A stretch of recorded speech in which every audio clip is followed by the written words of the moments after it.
your WWF days. When you came in as Earthquake, when you first came in, I know I was watching the tape the other night, and I believe it was in West Virginia. They had you come in with Dino Bravo. That was in Wheeling. Yeah. And when they brought you in, your first angle was attacking the Ultimate Warrior. Did you know that you were going to be pushed that heavily, or?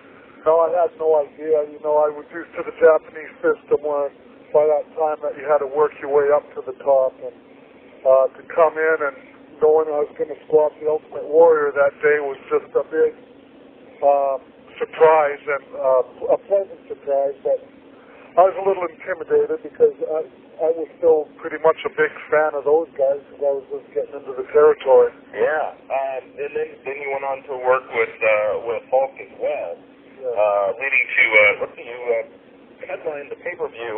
That was SummerSlam '90. I think it was about 90. Yeah. Yeah, and then you also went and you were also involved with him at Survivor Series '90 as well, I believe. Yes. What was it like working with Hogan?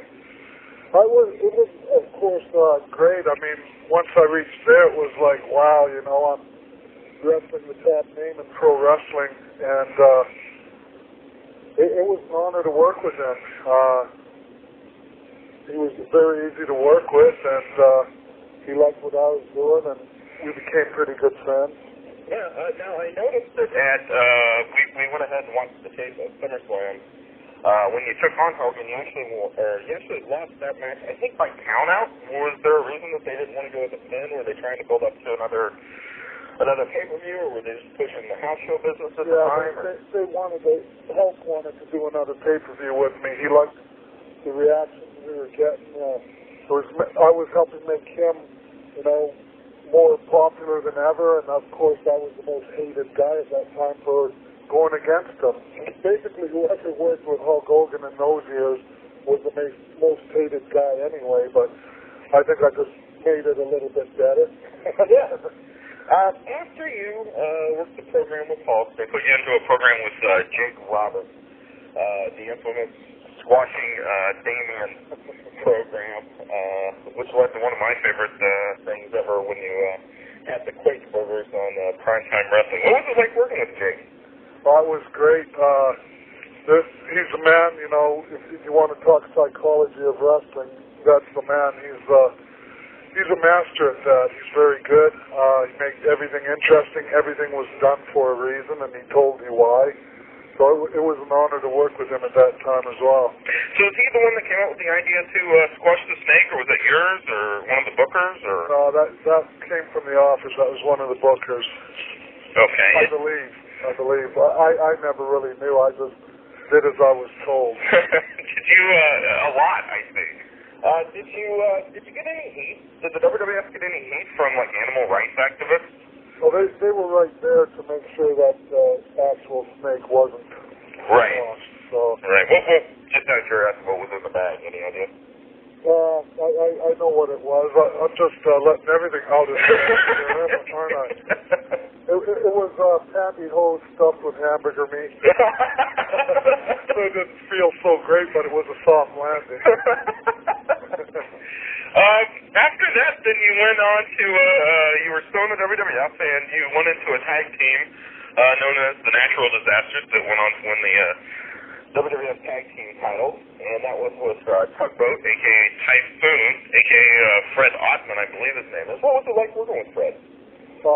He's one of the greatest guys I've met in this business. He's very humble, always ready to give 100%. He would get upset if something went wrong in the match, and always trying to get better.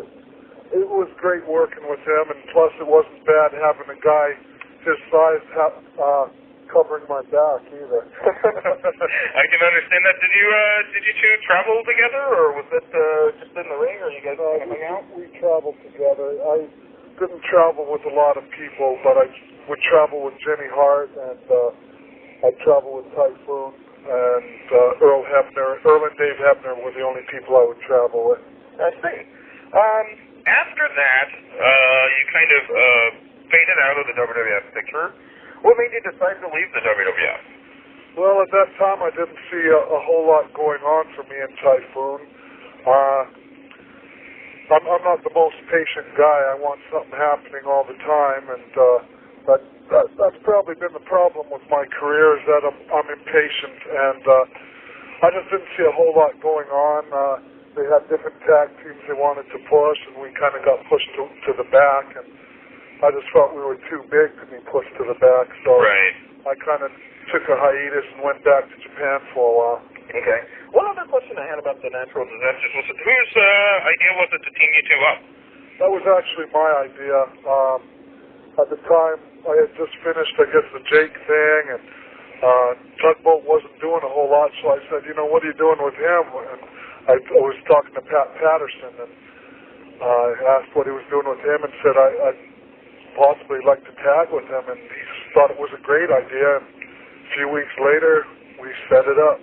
Boy, I think you guys had to have been about the biggest tag team ever in the history of the WWF. That's what they called us, the biggest tag team in WWF history. Okay, and then you went back to Japan. Did you go back to All Japan then? No, politics got in the way there. One of their top stars, Tenryu, went and made his own company, and I had gone over with WWF for the new company, which upset Baba a lot, so basically burned my bridge with him. So I was back there for Tenryu. It was called SWS at one time, then he changed it to War. Okay. Then you headed, and then shortly after that, you went to WCW? Well, I went back for a few months with WWF, and then I wasn't so pleased at the time with the financial situation, so I called WCW. And did they just say, absolutely bring you in, or what I didn't know at the time, Eric Bischoff wasn't a big Earthquake fan. Hulk was pushing for me. First of all, I had to get out of my WWF contract before he would even talk to me. And once I did, he was interested. And so I went down there and had not too bad of a first year, but went steadily down after that. Now, the first year you would have been coming in as Avalanche, that's correct? And I assume that the WWF owned the Earthquake name, and that's why you had to go with the Avalanche. Yes. Okay. Do you own that name now, or? Earthquake? Yeah.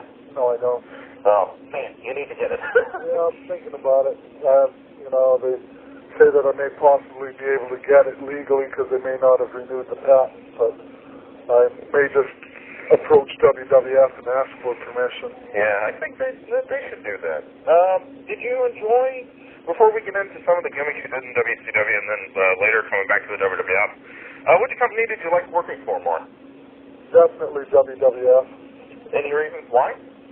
Well, basically my problems with Bischoff made WCW not the best step I've ever made in my career. I went on his promises on a few different things, and he broke them, and